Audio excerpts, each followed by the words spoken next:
The newly rebranded AlphaTauri team had a very up and down 2020. There were races where the team were clearly off the pace and looked like the 7th best team on the grid, and others where they looked like the head of the midfield, including, of course, Pierre Gasly's maiden race win around Monza, an incredible feel-good story for the sport. Heading into the new year, the team have got a fresh driver lineup and fresh, higher ambitions as they aim to become Red Bull's sister team this year. In this video, we're going to have a look at the team's prospects for the new season and give my opinion on where I think the team stand. This is the 4th episode in our F1 2021 pre-season content. If you have missed any of the other videos, they should be in a playlist somewhere above my head right about now. So if you want to check it out, I would really appreciate it. If you do enjoy the video, leave a like and a subscribe. And before we jump into it, a quick reminder of our F1 2021 season giveaway. So in case you missed it, on February the 1st, we launched our 1k giveaway, our 2021 promotion aimed at trying to hit 1,000 followers and subscribers on our YouTube, our Twitter, and on our Instagram. To do this, we are giving away over £500 of F1 prizes, ranging from team gear to F1 car models to F1 artwork. If you can think of it, we are probably giving it away. If you want to get involved in the Twitter or Instagram giveaways, links are in the description to take you to those. All you need to do is give us a follow and make sure you comment on the giveaway post. It's pinned on Twitter. You'll be able to find it on the Instagram nice and easy. Over here on YouTube, just find our introduction video, click on the info card in the top right, or it is tagged on the main page. All you need to do is go over there, leave any comment on that video, and of course, make sure you smash that subscribe button. As soon as we hit 1,000 subscribers on any of our social media platforms, a winner will be chosen for that draw. So you've got 3 chances to win, 3 chances to get involved. So best of luck, and let's get straight back into the video. So with that out of the way, a quick recap of where AlphaTauri stand after 2020. Now, after 15 seasons known as Scuderia Toro Rosso. What, I'm not allowed to do the accent anymore? Oh, okay. Now, after 15 seasons known as Scuderia Toro Rosso, the effective Red Bull junior team, the team became AlphaTauri last season, a bid by the wider Red Bull company to promote the fashion brand established back in 2016. The team featured a completely redesigned and, in my opinion, a much nicer looking livery, and saw Daniel Kvyat partner young Frenchman Pierre Gasly after his recent promotion to AlphaTauri from Red Bull to be replaced by then rookie Alexander Albon in 2019. Now, Gasly was a driver who was severely lacking confidence at this point. He had been demoted due to poor performance against all-conquering teammate Max Verstappen, along with difficulties with Red Bull working with him due to his very, very technical and data-driven approach to setting up a car. He seemed devoid of confidence, and there was talks that he could be yet another Red Bull driver who would be out of F1 extremely quickly, much like his new teammate Kvyat, in fact, after his own demotion from Red Bull back in 2016. Kvyat was out of the sport by the end of 2017, but was brought back due to mismanagement, really, of the Red Bull Young Driver program. Now, like I said, Gasly was out of contract at the end of 2020, and rumours were that he would be out of the sport altogether without an incredible season, and that is exactly what Pierre managed to do in 2020.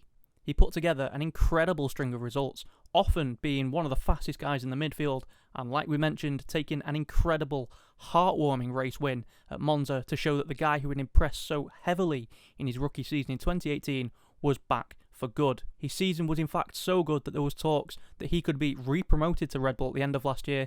Obviously that came to nothing, but also talks that he could be in a position to replace Esteban Ocon at the newly rebranded Alpine team for 2021 alongside Fernando Alonso. Now, obviously, that didn't come to fruition. He is still an AlphaTauri driver, but interestingly enough, it has to be noted that both Ocon and Gasly are out of contract at the end of 2021, so that swap could still be on the cards heading into the new regulations for 2022. Now, it wouldn't be the first time that Red Bull have obviously lost a driver to the French manufacturer, with both Daniel Ricciardo and Carlos Sainz in recent years opting to leave the Red Bull family to join the French manufacturer. Could I see Gasly doing it? I certainly could, especially if Ocon struggles once again up against Alonso this year, just like he did last season against Daniel Ricciardo. After being arguably the driver of the season last year, a view held by many, myself included, Gasly is one of F1's hottest prospects, and being out of contract at the end of this year is only good news for him, as it's going to put very, very big pressure on the Red Bull company to make sure they look after him properly. Losing yet another promising young driver from their driver academy would not go down well for Red Bull after losing, like we said, Carlos Sainz in recent years, as well as drivers they've let go, in my opinion, far too early, such as Sebastian Buemi and Jean-Eric Vergne, who outside of F1 have gone on to show they're very solid drivers, and even Jaime Alguersuari, who was dumped at the age of 21, I believe it was, at the end of 2011, never really given the chance to prove himself in Formula 1. Red Bull need to try and make sure they hold on to Gasly to avoid a situation that they currently find themselves in, with no driver really ready to be promoted to the top team, necessitating the move to sign Sergio Perez for the new season.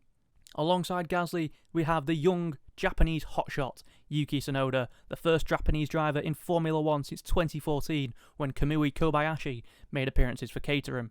Tsunoda enters F1 with a very high reputation, having finished third in the F2 Championship in his debut season last year. It is not very often we see a Red Bull driver push straight up as much as Tsunoda has been. He's definitely a favourite of the team, and he will need to prove himself up against F1's most informed driver last year. Red Bull have a history of not really being very patient with young drivers, as I just mentioned, kicking them out very quickly unless they show they are absolute superstars like Sebastian Vettel and Daniel Ricciardo have in the past. So Tsunoda isn't going to get the time really to get up to speed. He has to be quick from day one if he wants his career in the Red Bull family to progress to this point where he can have a seat in the near future. Otherwise, he looks set to become another Red Bull driver kicked to the wayside very, very shortly. Now, off track, this is a very important season for the AlphaTauri team as they begin their transition from a Red Bull Junior team to a Red Bull sister team. Now, to many, that will not sound like much, it's just a change in name, surely. Well, no. Christian Horner has said over the winter that the AlphaTauri team has now got much higher ambitions than it ever had as Scuderia Toro Rosso. For 15 seasons, Toro Rosso acted solely as a place to develop young drivers for the Red Bull team and to see whether or not they had the potential to progress higher up the grid in Formula 1. They were never really that interested in results, they never focused on trying to move up to the midfield. However, with AlphaTauri becoming a fully fledged outfit in its own right really, just still owned by the Red Bull team, they will place less of an emphasis on driver development and more on trying to get results for the team. Now obviously this doesn't mean they're going to go out and start signing a bunch of 30-year-old drivers, it's still going to be heavily based around the Red Bull Driver Academy, but this does mean we should start seeing the team aiming at trying to get into that midfield, a point they've never really consistently been over a course of a season, and they'll want to build on that 7th place finish last year, especially with the prospect of more funding from Red Bull. Obviously, the cost cap coming in for this year at 145 million means that the Red Bull company will have a massive amount of money left over, cut from the Red Bull budget, which they can now funnel into AlphaTauri.